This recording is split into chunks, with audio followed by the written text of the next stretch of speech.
I want to address an issue which doesn't come up very often in this type of hearing, but should, and that is the state of America's federal prisons. We talk a lot about justice under the law, sentencing, enforcement.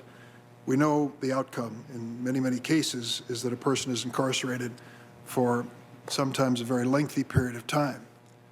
How long that period of time is and how that person is treated in prison should be our concern as well. It's a reflection on our values as a nation, just as many other things are.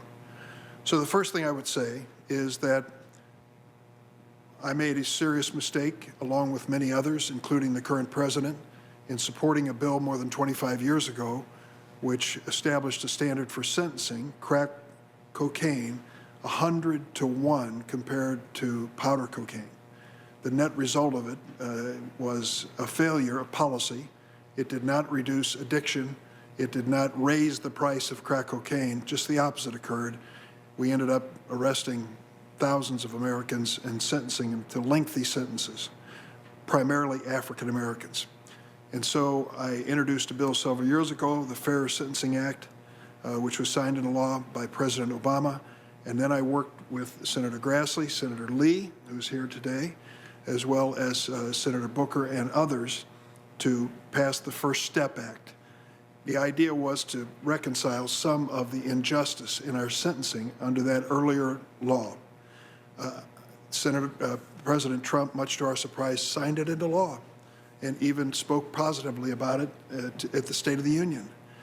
Unfortunately, it has not been implemented, and the provisions in there to prepare people for release from prison as well as to reduce sentences have not been effectively enforced.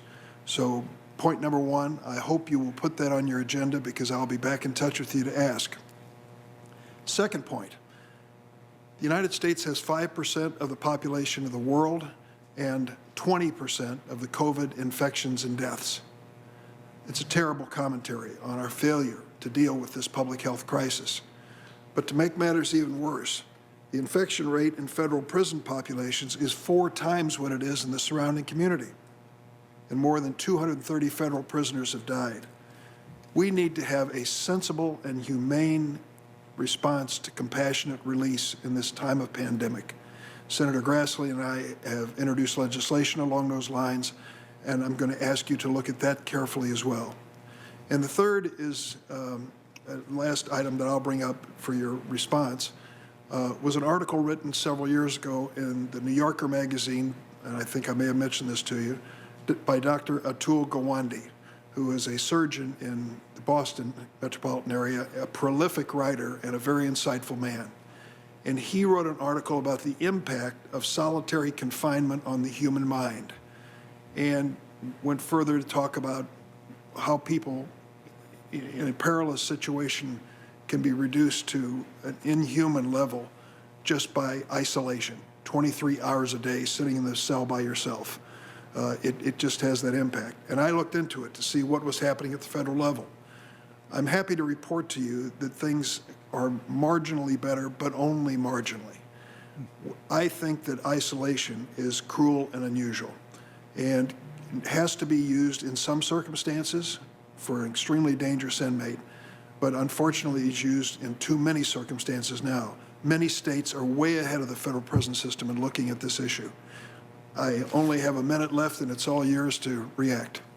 Well, these are all easy because I had already thought about all of them, and in each case, I think I will be looking at each one of these problems. The First Step Act, both with respect to our, if I'm confirmed, the First Step Act with respect to the reentry education that's required so that people don't become recidivists. They're able to go into societies. The First Step Act with respect to the coverage of the act for retroactive reduction in sentences.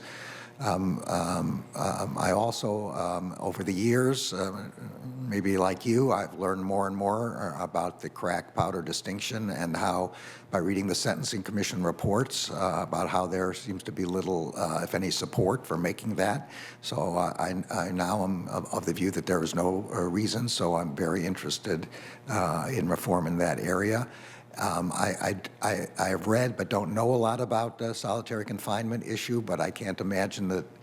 Obviously, it's required in some circumstances to protect people from other people, but it's not any kind of regular measure for incarceration. So all three of these areas are ones that I was already planning to look at, and I can assure you that I will.